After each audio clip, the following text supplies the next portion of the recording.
Salam saudaraku, selamat malam. Salam sejahtera bagi kita semua. Salam di dalam kasih-Nya Tuhan kita Yesus Kristus. Oleh karena kemurahan Tuhan kita dimungkinkan untuk melangsungkan ibadah doa penyembahan. Sebelum kita membawa hidup kita rendah di kaki salib Tuhan, sujud menyembah kepada Dia, terlebih dahulu kita memperhatikan firman penggembalaan untuk ibadat doa penyembahan dari surat yang dikirim oleh Rasul Paulus kepada jemaat di Kolose pasal yang kedua ayat yang pertama. Silakan. Demikian firman Tuhan. Iya. Karena aku mau supaya kamu tahu betapa beratnya perjuangan yang kulakukan untuk kamu dan untuk mereka yang di Laodikia dan untuk semuanya yang belum mengenal aku pribadi. Iya. Karena aku mau supaya kamu tahu betapa beratnya perjuangan yang kulakukan untuk kamu dan untuk mereka yang di Laodikia dan untuk semuanya yang belum mengenal aku pribadi. Rasul Paulus memperlihatkan perjuangan yang berat terhadap sidang jemaat yang dilayani. Ayat 2. Supaya hati mereka terhibur. Supaya hati mereka terhibur, terus Dan mereka bersatu dalam kasih. dia terus Sehingga mereka memperoleh segala kekayaan, keyakinan, pengertian. dan mengenal rahasia Allah. Iya. Yaitu Kristus. Puji Tuhan. Tujuan dari perjuangan yang berat itu dua. Yang pertama, supaya hati mereka terhibur. Sidang jemaat yang dilayani Rasul Paulus terhibur. Supaya hati mereka, yaitu sidang jemaat yang dilayani oleh sidang Rasul Paulus terhibur. Puji Tuhan. Saudaraku, kalau korban Kristus yang menjadi tolak ukur di dalam pengikutan dan pengiringan kita kepada Tuhan, hati kita pasti terhibur. Amin, saudaraku. Sebaliknya, kalau bukan korban Kristus yang menjadi tolak ukur dalam pengiringan pengikutan kita kepada Tuhan, yang ada adalah persungutan dan tidak ada rasa syukur, tidak ada rasa puas di dalam pengikutan kita kepada Tuhan. Yang ada menuntut dan menuntut. Puji Tuhan. Jadi saya ulangi ya, tujuan dari pengorbanan yang berat, titik 2, yang pertama supaya hati mereka, yaitu sidang jemaat yang dilayani oleh Rasul Paulus, terhibur. Titik. Kalau korban Kristus yang menjadi tolak ukur di dalam pengikutan dan pengiringan kita kepada Tuhan, hati kita pasti terhibur. Sebaliknya, kalau bukan korban Kristus yang menjadi tolak ukur, kita akan kecewa. Efesus 6 ayat 21 sampai 22. Efesus 6 ayat 21 sampai 22. Baca. Pemberitahuan salam. Iya. Tuhan. Iya. Supaya kamu juga mengetahui Iya. keadaan dan hal ihwalku. Hal ihwalku, terus Dan maka Tikikus, saudara kita yang kekasih, dan pelayan yang setia di dalam Tuhan, Iya. akan memberitahukan semuanya kepada kamu. Iya. Dengan maksud inilah ia akan kusuruh kepadamu. Maksud inilah ia kusuruh kepadamu, Yaitu supaya kamu tahu. Terus ihwal kami. ihwal kami. Dan supaya ia menghibur hatimu. Puji Tuhan. Tikikus diutus ke Efesus untuk memberitahukan hal ihwal Rasul Paulus, dengan maksud supaya jemaat yang di Efesus itu terhibur. Kisah Rasul 2 ayat 3 sampai 4.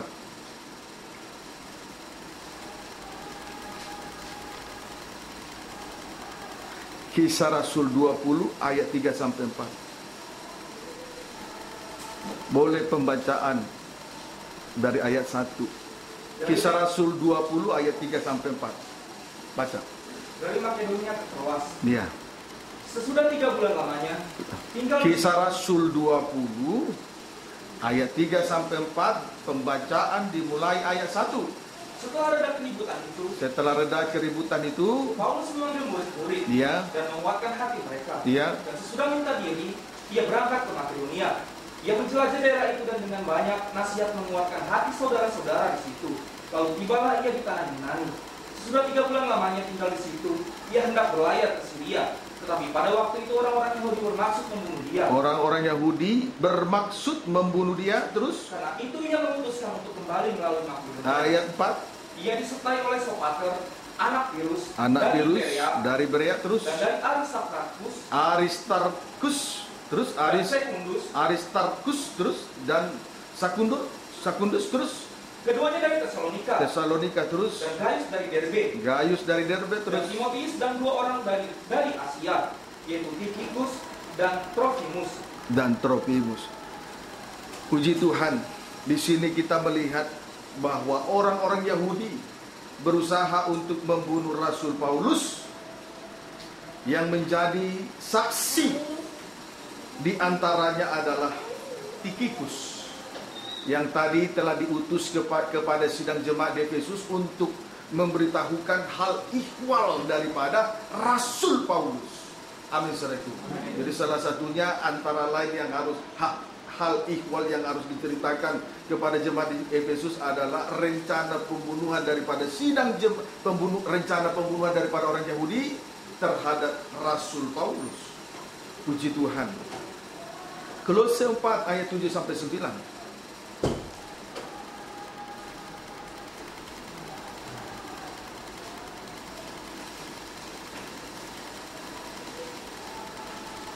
Kolose 4 ayat 7 sampai 9. Silakan. Ya. Semua hal ihwalku Iya. akan diberitahukan kepada kamu oleh Tychicus. Kemudian kepada jemaat di Tuhan juga Rasul Paulus juga mengutus Tychicus kepada jemaat di Kolose. Terus Saudara kita yang terkasih, Iya. hamba yang setia, dia setia. dan Terus kawan pelayan dalam Tuhan. ya, kawan pelayan dalam Tuhan yang setia. Terus Dia suruh kepadamu dengan maksud supaya kamu tahu Iya. akan hal ihwalku, terus dan supaya dia menghibur hatimu. iya, terus Dia suruh bersama-sama dengan Onesimus, saudara kita yang setia, orang saudara yang setia juga, terus dan yang kekasih, dan kekasih, terus seorang dari antaramu, ya, berasal dari jemaat di Kolose. Terus mereka akan memberitahukan kepadamu Iya. segala sesuatu yang terjadi di sini. puji Tuhan, haleluya. Tychicus disertai dengan Onesimus juga memberitahukan penderitaan berat yang dialami oleh Rasul Paulus kepada sidang jemaat di Kolose. Puji Tuhan. Jadi Rasul Paulus memberitahukan hal ihwalnya kepada jemaat di Efesus lewat Tychicus. Juga Rasul Paulus memberitahukan penderitaan yang berat yang dialami oleh Rasul Paulus kepada jemaat di Kolose lewat Tychicus dan Onesimus. Sebab Onesimus ini berasal dari jemaat di Kolose. Puji Tuhan. Haleluya. Kemudian dalam 2 Timotius 4 ayat 12 dan Filemon 1 ayat 10 sampai 13, di sini nanti kita akan melihat Tychicus diutus kepada jemaat di Efesus. Kemudian dalam Filemon 1 ayat 10 sampai 13, Onesimus juga turut merasakan penderitaan berat yang dialami oleh Rasul Paulus. Bolehlah dibaca 2 Timotius 4 ayat 12.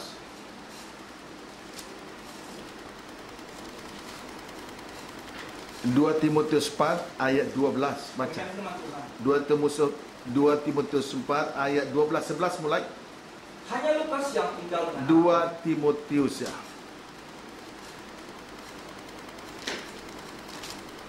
2 Timotius 4 ayat 12. Ya, silakan.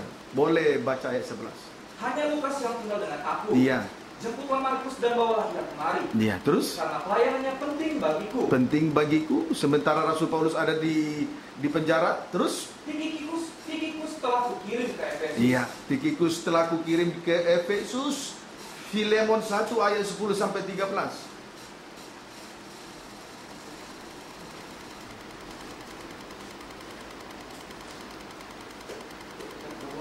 Filemon 1 ayat 10 sampai 13. Dia demikian firman Tuhan, mengajukan permintaan kepadamu mengenai anakku yang kudapat selagi aku dalam penjara, Iya. yakni Onesimus. Onesimus. Terus Dahulu memang dia tidak berguna bagimu. Terus tetapi sekarang sangat berguna, Iya. baik bagimu maupun bagiku. Terus Dia aku suruh kembali kepadamu, dia yaitu buah hatiku. Terus Sebenarnya aku mau menahan dia di sini di penjara. Terus sebagai gantimu Iya. untuk melayani aku selama aku di penjara karena Injil. puji Tuhan. Haleluya. Saudaraku, di sini kita melihat, saudaraku, Onesimus juga turut merasakan penderitaan berat yang dialami oleh Rasul Paulus. Jadi Tikhikus tadi diutus ke Efesus untuk memberitahukan hal ihwal Rasul Paulus, di mana dia banyak menanggung penderitaan di tengah pelayanan. Kemudian ke jemaat di Kolose, Rasul Paulus mengutus Tikhikus dan Onesimus. Jadi Tikhikus dan Onesimus ini turut juga merasakan apa penderitaan yang dialami oleh Rasul Paulus.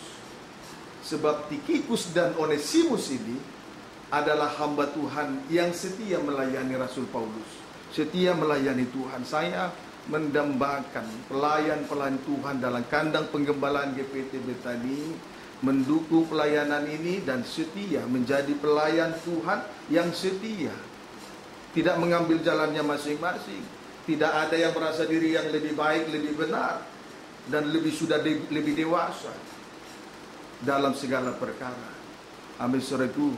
Puji Tuhan. Saya rindu supaya kita semua menjadi surat Kristus, surat pujian yang dapat dibaca oleh setiap orang untuk menghentikan dosa orang lain. Dalam hal ini juga harus ada teman atau kawan yang setia dalam pelayanan ini. Puji Tuhan. Kiranya dapat dipahami dengan baik. Amin, saudaraku. Kiranya dapat dipahami dengan baik. Puji Tuhan. 2 Korintus 5 ayat 18 sampai 20.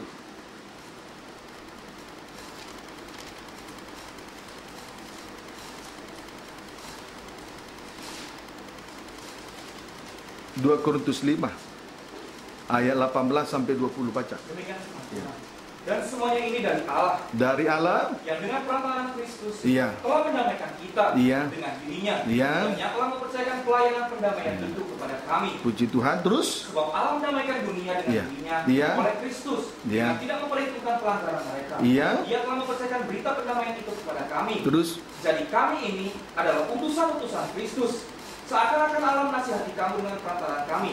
Dalam nama Kristus kami meminta kepadamu, berilah dirimu didamaikan dengan Allah. puji Tuhan. Seorang utusan Tuhan memang harus mengalami penderitaan berat karena kepadanya dipercayakan pelayanan pendamaian. Sebagaimana Kristus telah memperdamaikan dosa kita kepada Allah di atas kayu salib. Puji Tuhan. Ayat 21.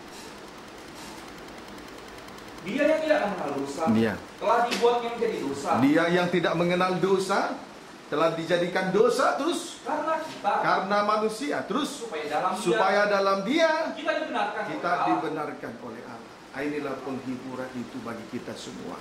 Amin, saudaraku. Amin. Dia yang benar dijadikan dosa supaya manusia berdosa dibenarkan. Ini jadi lewat pengorbanan Yesus Kristus kita memperoleh penghiburan itu. Itu sebabnya, saudaraku, Rasul Paulus mengutus Tikhikus kepada jemaat di Efesus, juga mengutus Tikhikus dan Onesimus kepada jemaat di Kolose untuk memberitahukan hal ihwalnya di tengah ibadah dan pelayanan, yaitu penderitaan yang dialaminya di tengah ibadah dan pelayanan, supaya jemaat yang dilayani oleh Rasul Paulus itu memperoleh penghiburan. Puji Tuhan. Kalau korban Kristus menjadi tolak ukur di tengah-tengah pengiringan pengikutan kita kepada Tuhan, saudaraku, kita terhibur. Tetapi kalau bukan korban Kristus yang menjadi tolak ukur di tengah pengikutan pengiringan kita di hadapan Tuhan, maka kita banyak nanti kecewa. Yang terjadi adalah kekecewaan. Kiranya dapat dipahami dengan baik. Amin, saudaraku. Puji Tuhan. Tuhan telah menghibur kita karena Yesus menjadi korban pendamaian untuk memperdamaikan dosa manusia kepada Allah Bapa. Manusia terhibur. Biarlah tolak ukur pelayanan ibadah dan pelayanan kita kepada Tuhan adalah salib.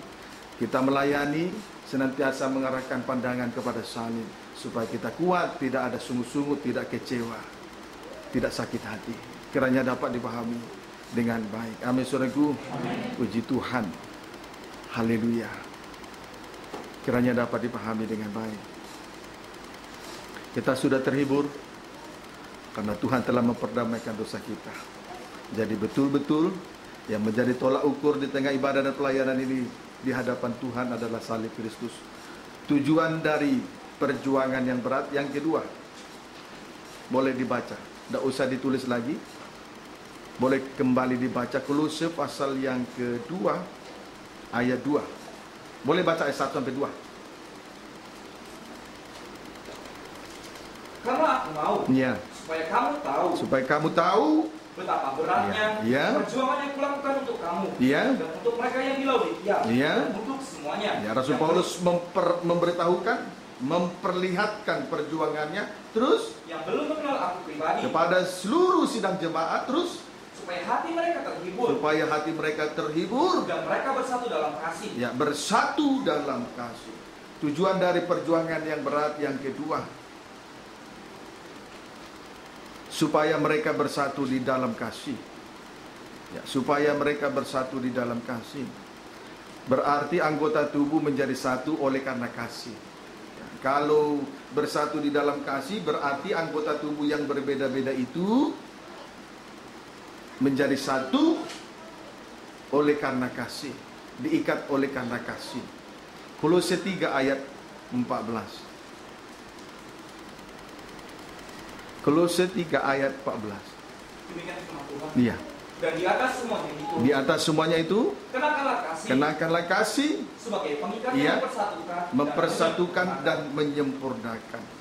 Kegunaan kasih titik 2 sebagai pengikat yang mempersatukan dan menyempurnakan. Ayat 15 itu kegunaan kasih sebagai pengikat yang mempersatukan dan menyempurnakan. Tidak hanya mempersatukan anggota tubuh yang berbeda, tetapi sekaligus menyempurnakan. Ayat 15. Hendaklah damai sejahtera Kristus. Hendaklah damai sejahtera Kristus Memerintah dalam ya, hati. memerintah. Terus Karena untuk itulah kamu telah dipanggil. untuk itulah kamu dipanggil Menjadi satu tubuh. menjadi satu tubuh Dan dan bersyukurlah. bersyukurlah. Untuk itulah kita dipanggil menjadi satu tubuh, sekalipun anggota-anggota tubuh itu berbeda-beda. Amin, saudaraku. Jadi kita dipanggil untuk menjadi satu tubuh. Itulah yang disebut tubuh Kristus. Anggota tubuh itu banyak. Ada kaki, tangan, mulut, hidung. Tapi kita dipanggil untuk menjadi satu. Itu yang disebut tubuh Kristus. Amin, saudaraku. Bukti satu tubuh titik 2. Damai sejahtera Kristus memerintah dalam hati. Itu bukti satu dalam tubuh. Bukti satu tubuh titik 2. Damai sejahtera Kristus memerintah dalam hati. Berarti Kristus menjadi raja dan memerintah di dalam hati. Itu bukti satu tubuh. Inilah bukti bahwa kita satu tubuh. Ya, amin, saudaraku. Damai sejahtera Kristus memerintah dalam hati kita masing-masing. Berarti Kristus menjadi raja dan memerintah di dalam hati kita masing-masing. Beda kalau anggota tubuh belum menjadi satu. Kalau anggota tubuh belum menjadi satu, yang memerintah dalam hati bukan damai sejahtera Kristus, tetapi egosentris, kepentingan pribadi. Amin, saudaraku. Kiranya dapat dipahami dengan baik. Itu sebabnya kalau anggota tubuh tidak bersatu satu dengan yang lain, ada selisih, tidak ada damai, akhirnya tidak ada damai sejahtera. Puji Tuhan. Kiranya dapat dipahami dengan baik. Kita semua dipanggil untuk menjadi satu tubuh. Karena diikat oleh kasih yang diikat oleh kasih. Jadi sebab kegunaan kasih itu mengikat, mempersatukan, nanti sampai menyempurnakan kita semua. Amin, saudaraku. Amin. Puji Tuhan. Kiranya dapat dipahami dengan baik. Baik. Keluaran 25 ayat 8 sampai 9.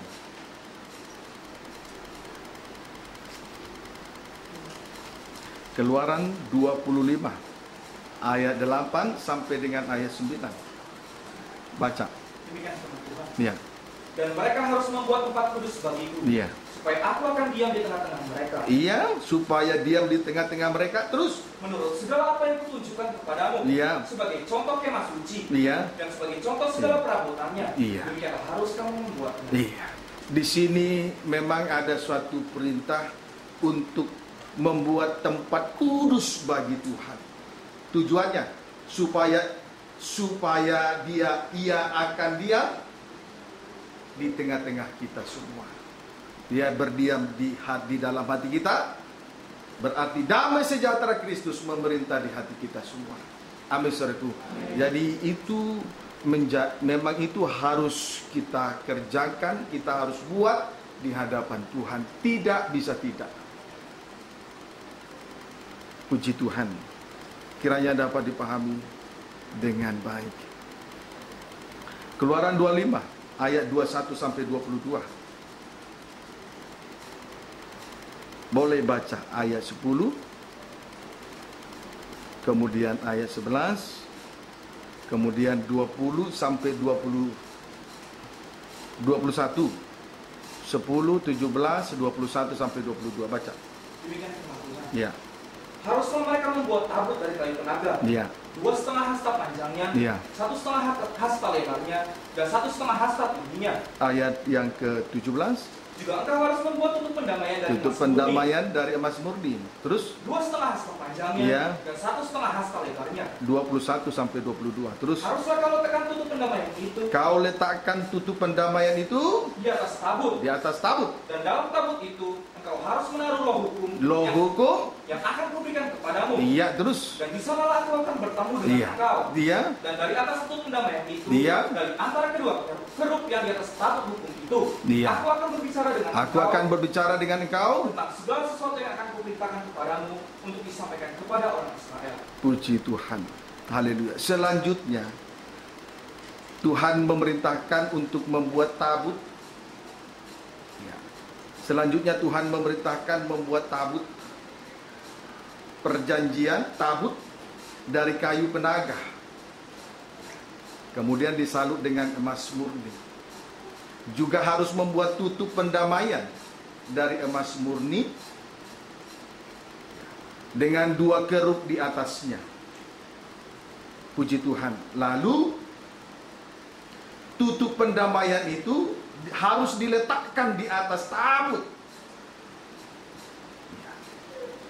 Kemudian di dalam tabut itulah harus ditaruh 2 loh batu yang berisikan 10 hukum Allah. Puji Tuhan. Pengertian rohani tabut perjanjian titik 21 tata Allah. Tata Allah menunjukkan bahwa Yesus Kristus adalah Raja yang akan memerintah dan berkuasa supaya ada damai sejahtera di dalam kehidupan kita pribadi lepas pribadi, supaya manusia itu boleh merasakan damai sejahtera Allah. Kalau Yesus yang menjadi Raja memerintah di dalam hati, nanti ada damai sejahtera. Amin, saudaraku. Yang kedua, pengertian rohani tabut perjanjian 2, hubungan nikah antara Kristus sebagai mempelai laki-laki surga dengan sidang jemaat sebagai mempelai wanitanya berdasarkan kasih.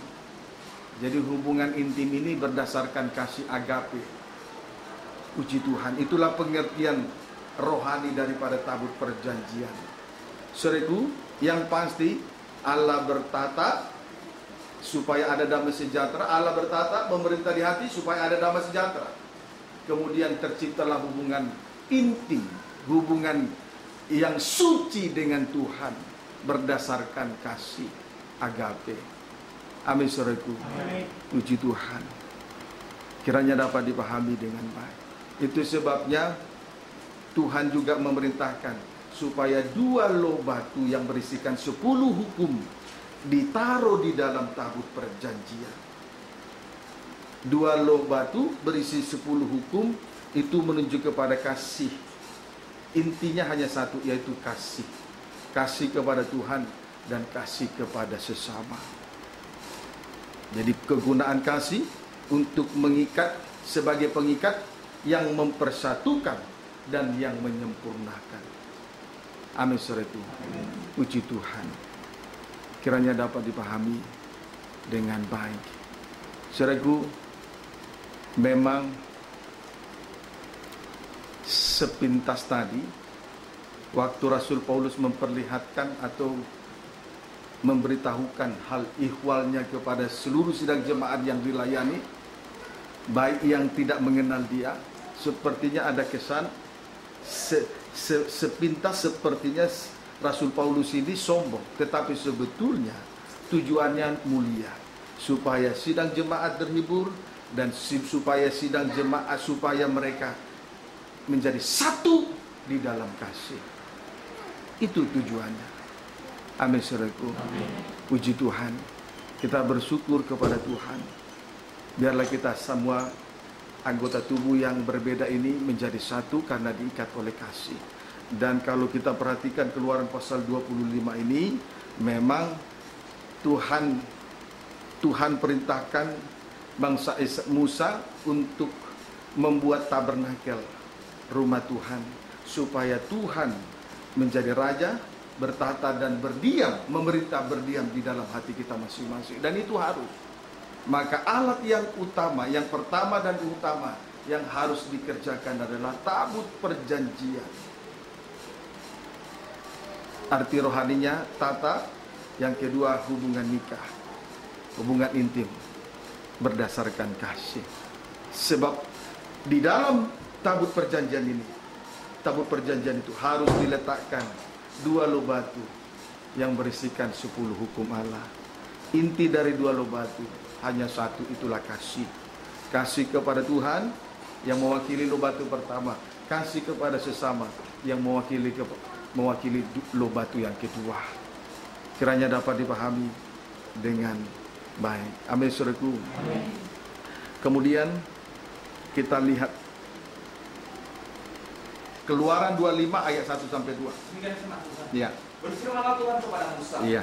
Katakanlah kepada orang Israel, Iya. supaya mereka memungut bagiku persembahan khusus. Persembahan khusus. Terus? Dari setiap orang yang terdorong hatinya. Iya. Haruskah kamu pungut persembahan khusus kepada aku? Iya. Maka harus ditandai dengan persembahan khusus. Jadi orang yang membawa atau mempersembahkan persembahan khusus itu adalah orang-orang yang terdorong hatinya. Puji Tuhan. Siapa yang terdorong hatinya supaya kita menjadi satu, maka persembahkanlah persembahan khusus kepada Tuhan. Jadi persembahan khusus yang dipersembahkan kepada Tuhan adalah orang-orang yang terdorong hatinya. Kalau tidak terdorong, ya tidak akan mungkin. Puji Tuhan. Saya terdorong sekali supaya kita menjadi satu, diikat oleh kasih Allah. Amin, saudaraku. Maka setiap orang harus mempersembahkan korban, mempersembahkan persembahan khusus. Puji Tuhan. Dari setiap orang yang terdorong hatinya. Kiranya dapat dipahami dengan baik. Kolose pasal yang ketiga, ayat 13. Ya. Sabarlah kamu seorang terhadap yang lain. Sabarlah kamu terhadap seorang terhadap yang lain, terus Dan ampunilah seorang akan yang lain, terus apabila yang seorang menaruh dendam terhadap yang lain, terus sama seperti Tuhan telah mengampuni kamu, kamu perbuat juga demikian. Puji Tuhan. Inilah praktek kasih, sabar dan mengampuni. Puji Tuhan. Inilah orang yang terdorong hatinya, sabar dan mengampuni. Inilah yang terdorong hatinya. Amin, saudaraku. Nah, inilah orang yang terdorong hati, sabar dan mengampuni. Puji Tuhan. Kiranya dapat dipahami dengan baik. Sabar dan mengampuni. Ini orang yang terdorong hatinya untuk mempersembahkan persembahan khusus. Terwujudnya pembentukan tubuh Kristus yang sempurna. Sabar dan mengampuni. Ini yang terdorong hatinya. Terbentuknya pembangunan tubuh Kristus atau pembangunan rumah Tuhan atau tabernakel, sabar dan mengampuni. Ini orang yang terdorong hatinya. Kalau tidak sabar, tidak mengampuni, ya tidak mungkin terbentuk pembangunan tubuh Kristus. Ini orang yang mempersembahkan persembahan khusus, mengkhususkan diri, berarti sabar dan mengampuni. Mengkhususkan diri, sabar dan mengampuni. Amin, saudaraku. Puji Tuhan. Kiranya dapat dipahami dengan baik. Wahyu 21 ayat 3 sampai dengan ayat yang kelima. Demikian firman Tuhan. Ya. Lalu aku mendengar suara yang nyaring Iya. dari tahta itu. Dari berkata, tahta itu berkata, Lihatlah, lihatlah. kemah Allah ada di tengah-tengah manusia. Ya, ini orang yang terdorong hatinya, sabar dan mengampuni. Terwujudlah pembangunan tubuh Kristus. Kemah Allah ada di tengah-tengah, kemah Allah ada di tengah-tengah manusia terus. Dan ia akan diam bersama-sama dengan mereka. Ia menjadi raja terus. Mereka akan menjadi umatnya. Iya. Dan ia akan menjadi Allah mereka. Ayat 4. Dan ia akan menghapus segala air mata. Tuhan menghapus segala air mata terus. Dari mata mereka. Iya. Dan mau tidak akan ada lagi. Tidak ada lagi. Terus. Tidak akan ada lagi perkabungan. Tidak ada lagi perkabungan. Atau ratap tangis. Terus. Atau duka cita. Iya. Sebab segala sesuatu yang lama itu telah berlalu. Puji Tuhan. Saudaraku, kalau ada kesatuan, Allah bertata dan berdiam di dalam hati, sehingga ada damai sejahtera. Dengan bukti, ia akan menghapus segala air mata dari mata mereka. Mau tidak akan ada lagi, tidak akan ada lagi perkabungan, koma. Ratap tangis, koma. Duka cita, koma. Sebab segala sesuatu yang lama telah berlalu.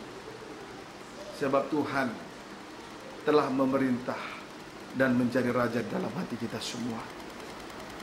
Ayat yang kelima. Ia yang duduk di atas tahta itu berkata, Ya, terus lihatlah, aku menjadikan segala sesuatu Tuhan baru. menjadikan segala sesuatu baru. Terus Dan firman-Nya, ya, tuliskanlah, ya. karena segala perkataan ini adalah tepat dan benar. Kalau Kristus menjadi raja dan memerintah di dalam hati, Tuhan menjadikan segala sesuatu baru. Itu tanda bahwa Kristus telah memerintah di dalam hati. Tuhan menjadikan segala sesuatu baru. Tuhan pulihkan keadaan Sion. Amin, saudaraku. Tuhan pulihkan keadaan Sion. Puji Tuhan. Ayo, mari kita memberitahukan perjuangan kita masing-masing, supaya orang lain terhibur. Kita berjuang untuk si A, si B, untuk sesama, untuk kepada siapa saja, supaya mereka terhibur. Kita berjuang kepada si A, si B, supaya kita menjadi satu. Amin, saudaraku. Apa buktinya? Yesus memerintah dalam hati untuk memberi damai sejahtera. Dalam Keluaran pasal 25, Tuhan perintahkan Musa supaya bangsa Israel membangun tabernakel, rumah Tuhan. Dimulai dengan membuat tabut perjanjian. Amin, saudaraku. Puji Tuhan. Tabut perjanjian memberi pengertian rohani, satu tata Allah, menunjukkan bahwa Allah menjadi raja. Yang kedua, ada persekutuan yang indah, hubungan intim, hubungan nikah antara mempelai laki-laki surga, Yesus Kristus sebagai mempelai pria surga, terhadap sidang jemaat sebagai mempelai wanitanya, berdasarkan kasih. Sebab di dalam tabut perjanjian itu harus ditaruh 2 loh batu berisikan 10 hukum. Inti dari 2 loh batu hanya satu, yaitulah kasih. Kasih kepada Tuhan mewakili loh batu pertama, kasih kepada sesama mewakili loh batu yang kedua. Puji Tuhan. Amin, saudaraku. Maka dimulai dari dorongan hati untuk mempersembahkan persembahan khusus. Dimulai dari dorongan hati. Siapa yang terdorong, nah, itu yang dapat mempersembahkan persembahan khusus. Puji Tuhan. Siapa yang terdorong? Yang sabar hatinya dan yang mau mengampuni. Sabar dan mengampuni, ini orang yang terdorong untuk mempersembahkan persembahan khusus. Ayo, sabar. Apapun yang terjadi di tengah ibadah dan pelayanan. Kemudian ampuni kesalahan orang lain, tutupi kesalahan orang lain. Amin, saudaraku. Puji Tuhan. Kiranya dapat dipahami dengan baik. Nanti terjadi pemulihan. Tuhan hapus segala air mata, karena Dia sudah memerintah dalam hati kita masing-masing.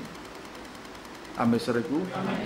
Puji Tuhan. Jadi pembangunan tubuh Kristus itu harus terjadi. Seperti Tuhan tadi memerintahkan Musa supaya bangsa Israel membangun tabernakel, rumah Tuhan. tubuh Kristus yang sempurna, dimulai dari tabut perjanjian.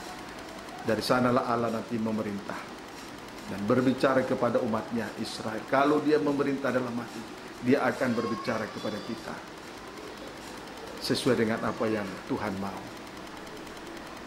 Kiranya dapat dipahami dengan baik. Tuhan Yesus memberkati kita semua. Kita tersungkur di kaki Tuhan.